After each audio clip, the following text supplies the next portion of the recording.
au laboratoire. Volontaire pour dormir. Début de soirée au laboratoire de chronobiologie de Bâle, en Suisse. Ces trois jeunes hommes vont se prêter à une curieuse expérience. L'un se couche avec un livre, un autre avec une tablette, le dernier avec une tablette et ses curieuses lunettes. Je te propose les lunettes à mettre en même temps que tu es sur la tablette. Okay.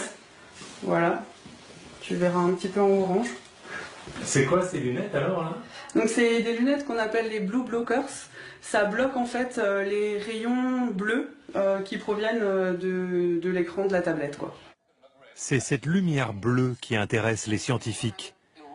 Ce soir encore, son impact sur le sommeil se confirme. Au bout d'une quinzaine de minutes, le premier à vouloir dormir, c'est celui qui a le livre. Ok. Ça y est, c'est l'heure de dormir. 30 minutes plus tard, c'est au tour de celui qui regarde la tablette avec des lunettes filtrantes. Quant au dernier, non, il n'est pas du tout fatigué. Celui qui s'est couché avec la tablette sans lunettes filtrantes, il est exposé à la lumière bleue. Et il n'a pas du tout envie de dormir. Ce test confirme ce que le docteur Viola a découvert au cours de ses travaux. Les rayons bleus des écrans bloquent la mélatonine, l'hormone du sommeil. La mélatonine est une hormone qui est sécrétée par le cerveau, qui va permettre l'endormissement et va permettre un sommeil réparateur. Donc c'est essentiel pour notre sommeil? C'est essentiel pour le sommeil, non seulement pour le maintenir, mais également pour avoir cet effet réparateur, régénérateur de notre corps. Exposé à des écrans le soir, notre cerveau produit 25% de mélatonine en moins. On s'endort moins vite et on dort moins bien. Chez les adolescents, le phénomène est particulièrement inquiétant.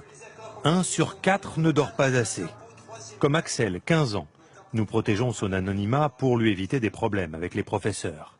Il fait partie de cette génération ultra connectée. Chaque jour, je pourrais envoyer 500 messages en comptant ce que je publie sur Twitter ou sur Facebook ou ce que je peux retweeter ou favoriser.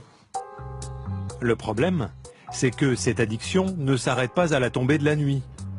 Ses parents pensent que l'appareil d'Axel perturbe son sommeil. Avec leur accord, j'installe une caméra infrarouge dans sa chambre. À 23 h, Axel se couche, smartphone sur l'oreiller. Au bout de seulement 7 secondes, l'appareil se met à vibrer.